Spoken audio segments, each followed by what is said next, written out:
안녕하세요. 시청자 여러분께 건강 솔루션을 전해드리는 TV닥터 처방전 이승재입니다. 평소에 손발이 찌릿찌릿 저리거나 시큰거리는 증상 한 번쯤은 다들 경험해 보셨을 텐데요. 오늘은 일상생활에 불편함을 주는 손발 저림과 말초 신경병증에 대해서 자세히 알아보겠습니다. 신경과 전문의 강재영 선생님과 함께합니다. 안녕하세요. 안녕하십니까. 네, 안녕하세요. 선생님. 손발이 저리거나 차가운 증상 흔히들 겪곤 하잖아요. 그런데 이런 게 왜 생기는 건가요? 손목골 또는 터널 증후군, 당뇨병성 신경병증, 말초신경염 등의 말초신경장애로 인한 경우와 레이너 증후군 또는 버거시병 등 말초 혈액순환 장애 때문에 생길 수 있습니다. 요즘 가장 흔한 원인은 손발을 과도하게 사용해서 생긴 단순한 증상이거나 관절염, 말초신경염 등이 되겠습니다. 네, 말초 신경 장애 때문에 좀 생길 수 있다라고 말씀해 주셨는데요. 저희가 이거를 이해하기 좀 더 쉬우려면 신경계는 어떻게 구성되어 있고 또 어떤 역할을 하는지를 좀 아는 게 좋을 것 같은데요. 신경계는 크게 중추신경계와 말초신경계로 나눌 수 있습니다. 뇌와 척수 부분을 중추신경계라고 하는데 신경신호를 처리하고 조절해서 전반적인 신체 활동을 조절하는 역할을 합니다. 그에 반해서 말초신경계는 뇌와 척수에서 나온 신경들로 구성이 되는데 운동신경, 감각신경, 자율신경계로 나눌 수 있습니다. 전신에 이제 퍼져 있는 말초신경들을 통해서 외부 자극에 대한 감각이나 근육 자극, 무의식적인 여러 기능들에 대해 필요한 정보를 중추로 전달하고 반대로 중추의 명령을 근육이나 각 장기에 전달해서 각각의 기관들이 적절한 반응을 할 수 있도록 하는 역할을 수행하게 되겠습니다. 그러면 이 말초신경병을 의심해 볼 수 있는 증상으로는 어떤 것들이 있을까요? 네, 두드러지는 증상은 감각 증상인데 환자분들이 손발이 저린다, 바늘로 찌르듯이 아프다, 화끈거린다, 모래 밟는 것 같다, 손발바닥에 뭔가 한꺼풀 씌워놓은 느낌이다 라고 이렇게 호소하는 경우가 많습니다. 병이 진행하면서 감각신경이 더 손상이 되면 피부의 온각, 통각, 촉각, 진동각 등의 감각이 떨어지게 되고 운동신경에 문제가 생기면서 근력이 같이 떨어져서 수저질, 손잡이 돌리기, 명따기 등이 어려워지기도 하고 발목을 이렇게 들어올리기 어려워서 계단을 올라가거나 문지방을 넘을 때 발가락이 자꾸 끝이 걸려서 넘어질 위험성이 있기도 하고 발목을 자주 접질리게 되기도 합니다. 자율신경이 침범이 되면 피부가 건조해지고 갈라지게 되고 유전성 말초신경병증 같은 경우에는 관절 변형이 동반되기도 합니다. 특별한 이유 없이 변비, 설사, 땀 분비 이상, 그리고 발기부전이나 기립성 저혈압 등 자율신경 이상 증상이 동반이 되는 경우에는 간혹 말초신경병이 그 원인일 수도 있습니다. 그렇군요. 또 제가 듣기로는 임산부의 경우에도 손발이 저리거나 붓는 증상이 많이 생긴다고 하던데요. 이건 좀 어떻습니까? 혈액순환 문제로 봐야 될까요? 혈액순환이 잘 안 되는 것이라기보다는 말초신경 증상일 가능성이 높습니다. 임신한 경우 몸속에 수분이 잘 빠져나가지 않아서 생기는 체액 정체 현상 때문에 말초신경에 압박이 잘 생기는데 특히 좁은 손목골 부분을 지나가는 정중신경이 눌려져서 손저림이 발생하기도 하고 허벅지 바깥쪽 대퇴피부 신경이 눌려지면서 이상감각성 대퇴신경통이라는 증상이 발생해서 허벅지가 저리거나 감각이 떨어지는 증상을 경험하기도 합니다. 말초신경병증과 관련한 사연이 도착했습니다. 선생님께서 사연을 잘 들으시고요. 그에 맞는 처방 내려주시면 됩니다. 네, 사연 들려드릴게요. 안녕하세요. 30대 남자입니다.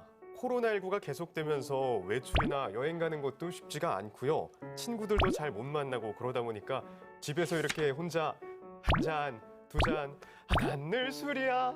이렇게 원래 술을 좋아하기도 했지만요. 계속 지친 몸과 마음을 술로 달래는 시간들이 늘었습니다. 그런데 언제부턴간 발이 저리고 화끈거리는 느낌이 나더니 이게 좀 심합니다. 그 증상이 점점 아래에서 위로 이렇게 올라오는 것 같기도 하고요. 아내에게 증상을 얘기했더니 혹시 술 때문 아니야? 이러더라고요. 술을 끊으라고는 하는데 술을 마시면 혈액순환 더 잘 되는 거 아닌가요? 술 때문에 저림 증상이 나타날 수도 있는 건가요? 라고 사연을 보내주셨습니다. 선생님 어떻습니까? 술 때문에 저림 증상이 나타나기도 하나요? 네, 생길 수 있습니다.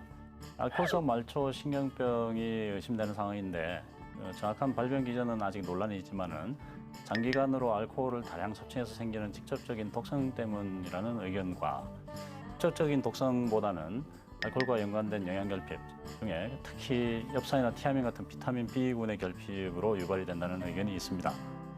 다른 원인에 의한 말초신경병과 증상이 아주 비슷하기 때문에 만성적인 음주 병력이 있다 손 치더라도 다른 원인에 대한 이상이 있는지 검사를 필요로 하겠습니다. 네, 증상이 비슷하다 보니까 만성적인 음주 병력 때문인지 아니면 뭐 다른 원인 때문인지 검사를 통해서 정확하게 파악하는 게 중요할 것 같습니다.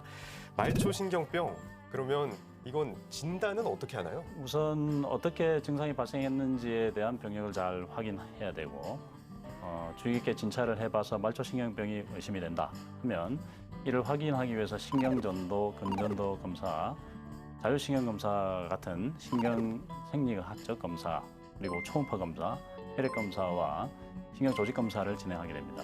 그리고 이제 추가적으로 필요한 경우에는 CT, MRI 같은 척추 영상 검사를 진행하고 혼자 요전학 검사, 뇌척수액 검사가 필요한 경우도 있습니다. 네, 아무래도 또 원인이 다양하다 보니까 검사 방법도 정말 다양하네요.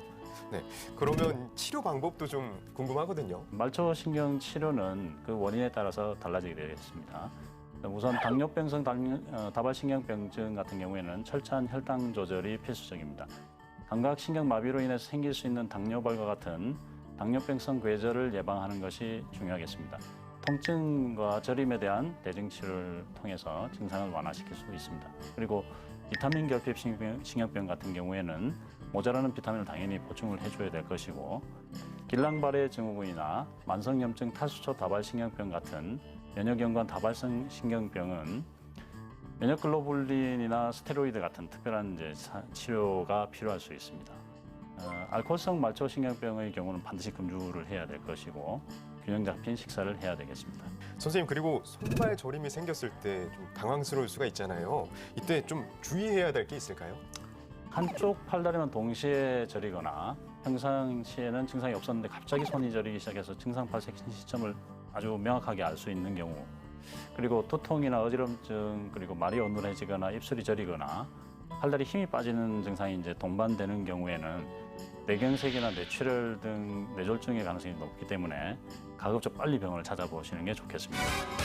이번 코너는 OX 퀴즈로 알쏭달쏭 긴가민가한 건강 속설을 올바르게 알아보는 시간입니다. 선생님, 문제 내주시죠. 손저림도 유전될 수 있다. 손저림도 유전된다. 이거 사실 잘 모르겠는데 저는 이런 얘기 처음 들어봐가지고 아닌 것 같거든요. 정답 X 하겠습니다. 안타깝게도 O입니다. O인가요? 그러면 네. 유전이 된다는 얘기네요. 네, 모든 손저림이 유전되는 것은 아니지만 찰코마리투스병 같은 경우에 그 유전성 말초신경병의 일종인데 가족 내에서 유사한 증상을 가진 환자분들이 여러 명 있을 수 있습니다. 주로 어린 시절부터 증상이 나타나서 만성적으로 경과를 보일 수 있습니다. 네, 유전에 의한 손저림도 있다는 거 저희가 알고 있어야 될 것 같습니다. 네, 다음 문제 주시죠. 날씨가 추워지면 손저림이 심해진다. 날씨가 추워지면 안 그래도 좀 손도 금방 차가워지고 피도 잘 안 통하는 것 같고 그러잖아요. 이거는 맞는 것 같아요. 정답 O 하겠습니다. 맞습니다. O입니다. O 맞습니까? 네.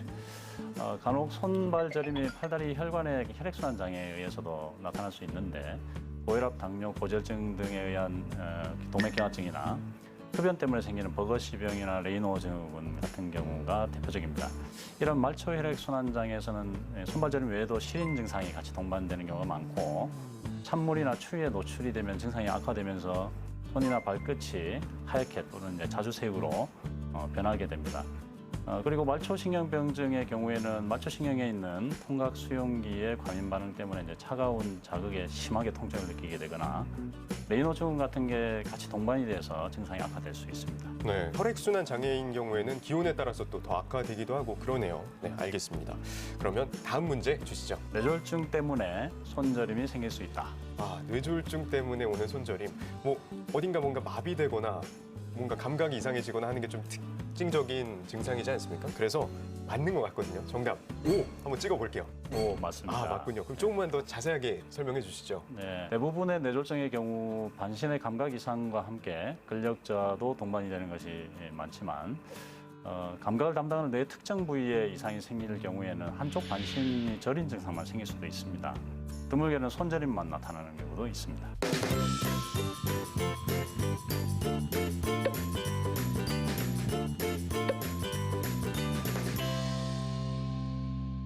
TV닥터 처방전 벌써 마칠 시간이 됐습니다. 선생님 마지막으로 한 말씀 부탁드립니다. 손발이 저린 경우 우선 혈액순환제를 복용하시는 경우가 많습니다. 앞서 말씀드린 것처럼 말초신경 장애 또는 단순히 손발 과용으로 인해서 생긴 증상인 경우가 더 많기 때문에 함부로 혈액순환제를 복용하는 것은 병을 더 악화시키거나 오히려 뇌출혈, 위장출혈 등의 심각한 부작용의 위험이 있기 때문에 반드시 진료 후에 적절한 치료를 받으시는 것이 좋겠습니다. 네, 선생님 오늘 말씀 감사합니다. 다음 주에도 유익한 주제로 돌아오겠습니다. 대한민국 모두가 건강해지는 그날까지 TV닥터 처방전 다음 주에 만나요.